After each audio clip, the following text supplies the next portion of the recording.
हा हा हा हा म्हणजे रोजचे मराठी रुचकर पदार्थ खाताना त्याला चेंज म्हणून असे पंजाबी तडकेदार मसालेदार पदार्थ खाल्ल्यानंतर ना मजा आली आज. वा. हो ना, हे हेल्दी पण आणि टेस्टी पण. आठवड्यातून एकदा तरी असं जेवण मिळायला पाहिजे नाही का? ते मनावर घेतलं तर रोज मिळेल. काय म्हणजे तुम्ही जर चेंज म्हणून वेगळं खायचं मनावर घेतलं तर रोज मिळेल तुम्हाला. सई बनवून देईल की, आणि मी पण बनवीन नाही का? बरोबर आहे बरोबर आहे. हो, आयुष्यामध्ये थोडासा बदल हवाच. खरं थोडासाच म्हटलं मी. हो, वर्षानुवर्ष आपण तेच रुटीन जगत होतो, पण सई आल्यामुळे आपल्या आयुष्यात फरक पडला. हो हो बरोबर आहे बरोबर आहे. अशी थोडी थोडी आयुष्यात मजा वाढवत न्यायला पाहिजे. म्हणजे सई कशी आपल्या घरात आली तशी कशी कशी काय तशी वेगळी नाती, नवी नाती, नवी माणसं जोडायला हवी. कुठली नवीन माणसं, कुठली नवीन नाती, हा कुठला भलताच विषय चालू केलास तू? विषय तसा जुना आहे, 14 वर्षापासूनचा आहे. कसं बोलायचं तेच कळत नव्हतं मला. हे बंधू, उगाच जिलब्या पाडत बसू नको. जे काय बोलायचं ते सरळ आणि स्पष्ट शब्दात बोल. आता कसं आहे की पंजाबी जेवत असताना माझ्या डोक्यात असा विचार आला, समजा मला मूर्ख समजा, बावळट समजा, पण समजून घ्या. म्हणजे समजण्यात समजूतदारपणा दाखवा. समजा. अरे आता बोल ना पुढे काय ते. मी तर हात धुतो. याचं काही समजतच नाहीये. अरे काय बोलायचं तुला? कठीण बाबा. हा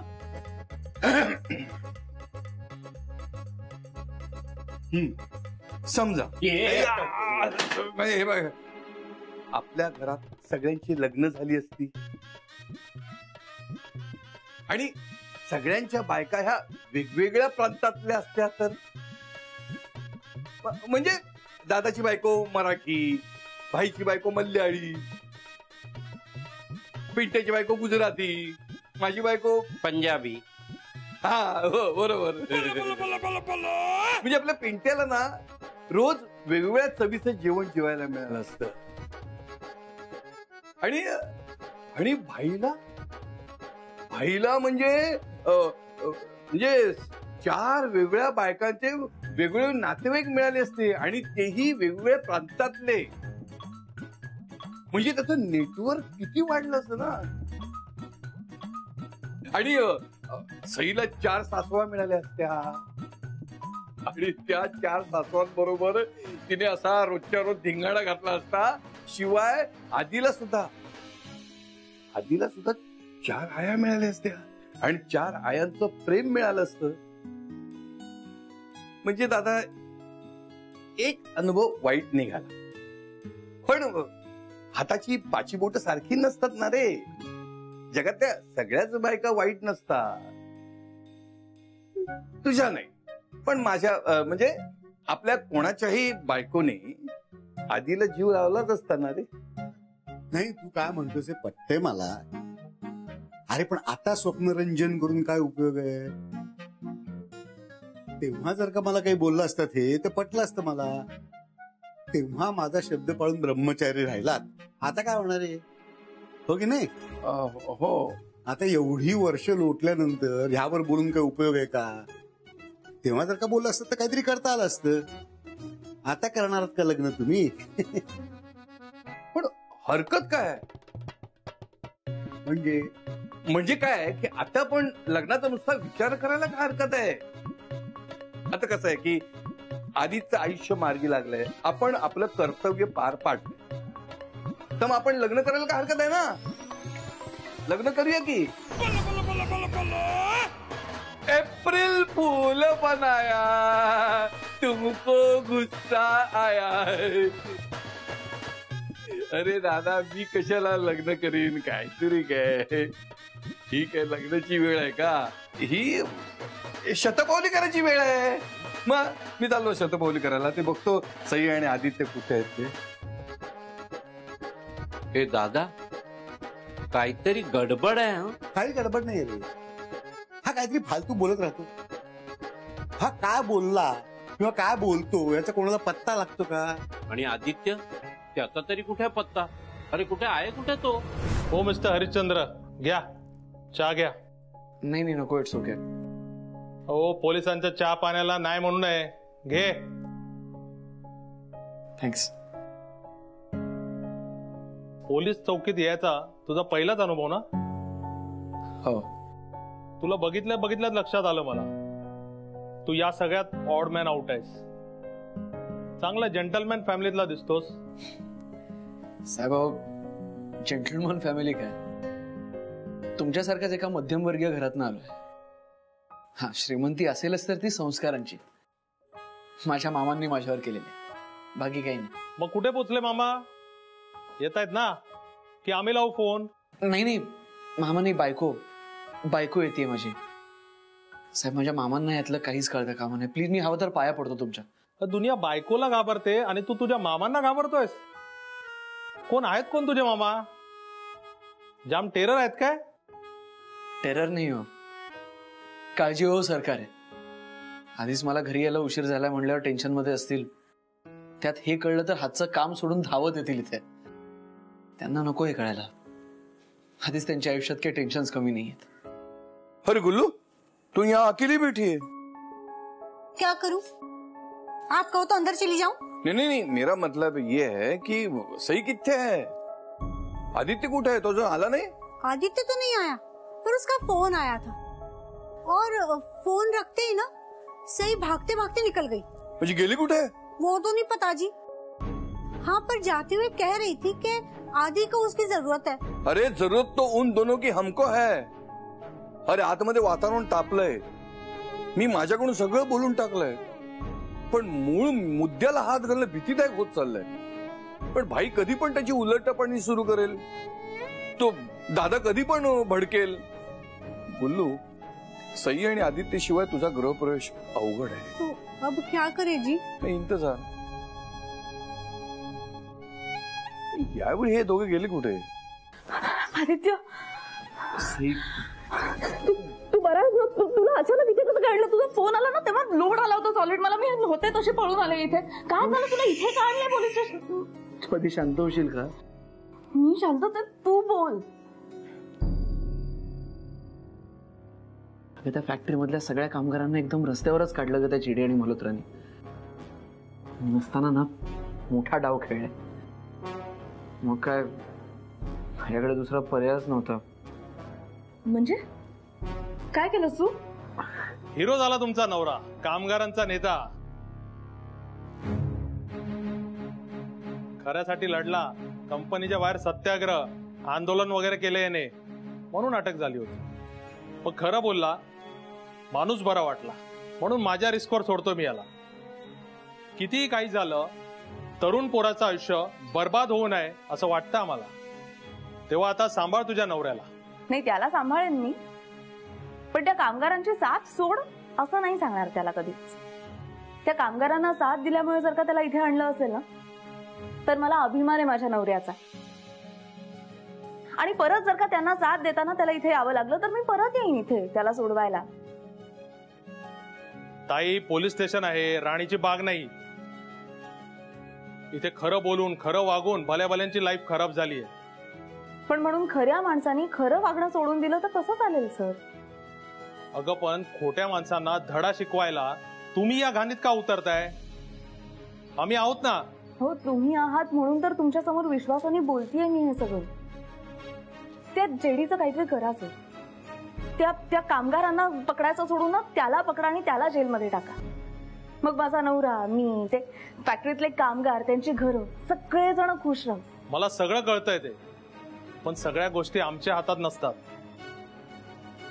आता कंपनीचा मालक आणि बिल्डर यांच्या मॅटरमध्ये आम्ही काहीच करू शकत नाही. हो, पण तुमच्यासाठी आणि त्या कामगारांसाठी ती फॅक्टरी आणि वस्ती पाडण्यावर स्टे आणण्याचा प्रयत्न करू शकतो मी. फॅक्टरी पाडायला संरक्षण लागतं, ते सध्या देता येणार नाही. आणि कायदा आणि सुव्यवस्थेचा प्रश्न निर्माण झाल्याने लगेच फॅक्टरी आणि वस्ती पाडू नये अशा आदेशांचं पत्र ताबडतोब बनवायला सांगतो मी. माने, फॅक्टरी आणि वस्ती न पाडण्याचे स्टे ऑर्डर बनवा आणि त्या बिल्डर जेडीला ताबडतोब फोन करून कळवा. Thank you sir. थँक्यू बिंक्यू बायकोला म्हण. तिच्यामुळेच होतंय सगळं आणि ती आलीये सोडवायला तुला. थँक्स. बस बस, चल लवकर घरी, वाट बघत असतील ना सगळे. हो निघा आता, मामा टेन्शन मध्ये असतील ना. तुम्हाला कसं कळलं? मला तुमच्याबद्दल सगळं कळलंय आता. तुझ्या नवऱ्यात मोठी भरारी घ्यायची ताकद आहे आणि तुझ्यात नवऱ्याच्या मागे ठाम उभं राहण्याचं बळ. सांभाळा एकमेकांना. तो आदित्य केचप तिकडे जेलची हवा आणि पोलिसांचे फटके खाणार आणि जेडी इकडे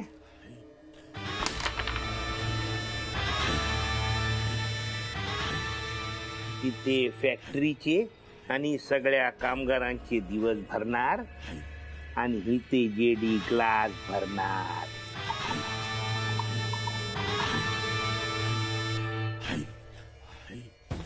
तिथे आदित्य केचप जेलमध्ये सोडा मला सोडा ओरडत असणार आणि इथे जेडी त्याच्या ड्रिंक मध्ये सोडा सोडा भरत असणार. वा जेडी वा, काय हिसाब केला तू. बाकायदा आता सेलिब्रेशन व्हायलाच पाहिजे. 3 cheers for one and only JD. Cheers.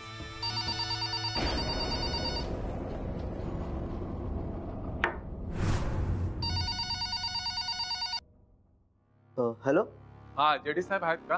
हो आहेत ना, पण ते बिझी आहेत. त्यांना सांग मी पोलीस स्टेशन मधनं बोलतोय. काय झालं मला सांगा ना, मी निरोप देतो त्यांना. तू जेडी आहे का? नाही. मग जेडी नावाचा जो कोणी माणूस असेल ना त्याला फोन दे लवकर. हो. काय रे, कोण दलिंदर फोन करतोय? तुला सांगितलं ना मला सेलिब्रेशन मध्ये डिस्टर्ब नकोय. तुझ्या कानपूर मध्ये हडताळ आहे का तुझ्या जिभेची गाठ बसली आहे? जेडी साहेब, पण पोलीस चौकीतून फोन आहे म्हणून मी. अरे मग काय झालं? जेडी साठी पोलीस पण फालतूच आहेत. एकदा चुकलास पण परत चुकलास ना तर तुझा हार्टबीट चुकेल आणि मग अटॅक मटॅक सटॅक. चल फोन आण. फोन बोल. कोण आहे रे दलिंदर? मी पोलीस स्टेशन मधनं बोलतोय. आता कळला कोण आहे? बोल ना. तुमच्या नावाने एक ऑर्डर निघाली आहे, ते ऐकवायला फोन केलाय. कसली ऑर्डर? तुम्हाला ती बदलापूरची फॅक्टरी लगेच पाडता येणार नाहीये. स्टे आलाय त्याच्यावर. कोणी उंगली केली? कोणीच्या कामगारांची बाजू घेतली? तो आदित्य केचप तर सगळा जेल मध्ये आहे ना? आत नाही, बाहेर. बाहेर आहे? हो, साहेबांनी सोडलाय त्याला. आत्ताच गेला तो इथे. बाहेर आहे? गाडी काढ. ओय रिक्षा, निरंजन चौक जायचंय. ओ रिक्षावाले काका, रिक्षा. असू दे ना, कशाला उगाच त्रास करून घेतेस एवढा? अरे त्रास कसला? घरी जायला रिक्षा नको? नको. हे बघ, इथून घर खूप लांब आहे आणि आपण दोघेही जण खूप दमलोय ऑलरेडी. चालत जायला खूप वेळ लागेल. मग आज घरीच नको जायला. तुला काय वेडबीड लागलंय का? काही काय बोलतोय? हे बघ, आपल्याला लवकरात लवकर घरी पोहोचायला हवं. ऑलरेडी खूप फोन येऊन गेलेत घरनं. तिथे काहीतरी मेजर इश्यू झाला असणार. आता माझ्या आयुष्यात जो इश्यू झालाय ना साई, त्याच्यासमोर बाकीच्या 100 इश्यू काहीच नाही आहेत. आदित्य, आय नो तुला फॅक्टरीची आणि सगळ्या कामगारांची खूप काळजी वाटते, पण आता तरी फॅक्टरी आणि ती वस्ती पाडण्यावर स्टे आला आहे ना. पुढचे काही दिवस तरी ते सगळेजण सेफ असणार आहेत. पण आपलं भवितव्य धोक्यात आलंय साई. म्हणजे साई,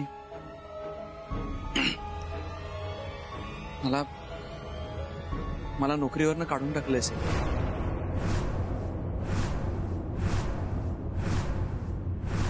सगळ्या फॅक्टरीमध्ये, कंपनीत जो सगळा गोंधळ झाला, जे आंदोलन झालं, जो झगडा झाला ना, त्यामुळे चिडून मला मल्होत्रांनी सस्पेन्शन लेटर दिलंय. साई, माझी नोकरी गेली कायमची. आणि आता काय करू मला काही कळत नाही. आधी आधी हे बघ, तू आत्ताच्या आता हे सगळे विचार करणं थांबव, पण इथेच थांबू नकोस. आपण घरी जाऊया आणि मग शांतपणे विचार करूया या सगळ्या गोष्टींचा. पण घरी मामांना तर काहीच सांगायला नको. आपण आपल्या परीने आपल्याला यावर काही सोल्युशन मिळतंय का ते बघूया. आपल्याला काही सोल्युशन मिळालं नाही तर मामांना सांगू. नीट विचार करूया, पण आत्ता नको. आधीच मामांच्या डोक्याला फार ताप आहे, त्यात माझ्यामुळे भर नको. चल निघूया.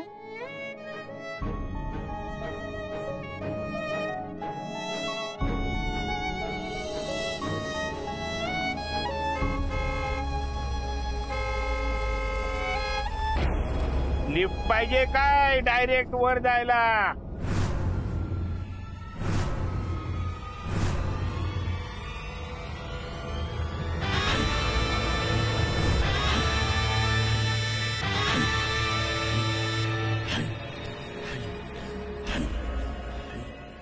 अरे अरे अरे अरे अरे अरे अरे घाबरला काय? घाबरला नाही, एकदाच विचारतोय, पण प्रेमाने विचारतोय. पुन्हा जर का मला रस्त्यात असे दिसला किंवा माझ्या वाटेत आडवे आलात तर चिरडून पुढे निघून जाईन मी. माग वळून पाहणार पण नाही, कळला काय? काय रे हिरो, काय बघतो काय डोळे फाडून? पोलीस स्टेशन मधून सुटला म्हणजे काय मोठा हिरो झाला काय? पण जिच्या जीवावर तू उडत होता ना, ती नोकरी गेली तुझी आता. तेव्हा माझ्याकडे डोळे फाडून बघण्यापेक्षा कुठे वॅकन्सीचा बोर्ड दिसतोय काय ते डोळे फाडून बघ, कळला?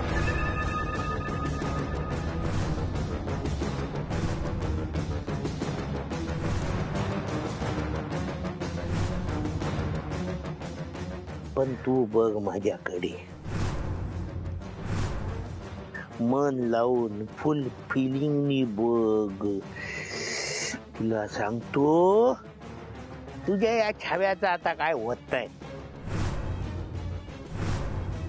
कारण काय आहे, एकदा का नोकरी गेली की छोकरी पण सोडून जाते, तू पण सोडून जाशील, आपली गॅरंटी आहे. पण याला सोडून गेल्यानंतर तुला आधाराची गरज लागेल ना, तेव्हा जेडीची आठवण काढ.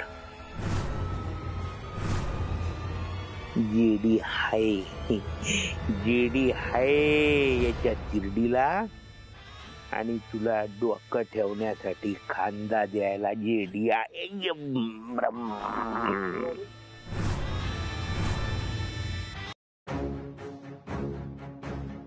तू खांदा देणार? हा, देणार ना. अले असं करणार तू? आधी हे जे खांद्यावर लटकणार कलिंगडासारखं डोकं आहे ना, जे सतत असं असं असं हालत राहत, ते सांभाळ.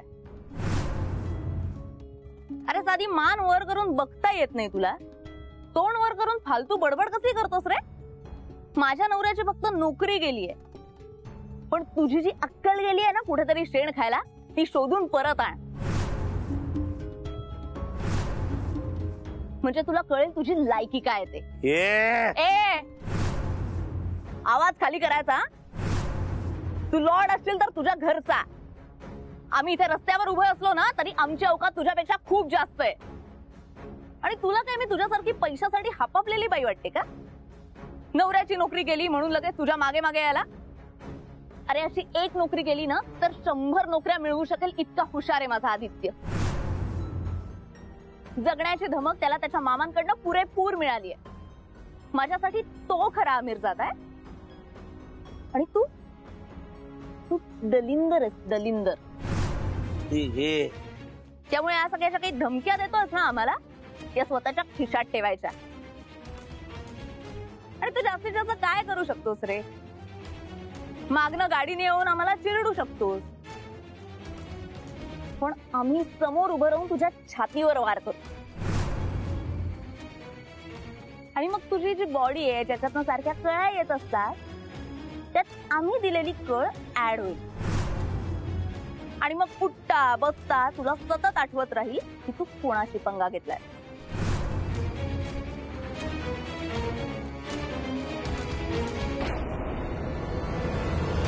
एक दिवस 100% येईल.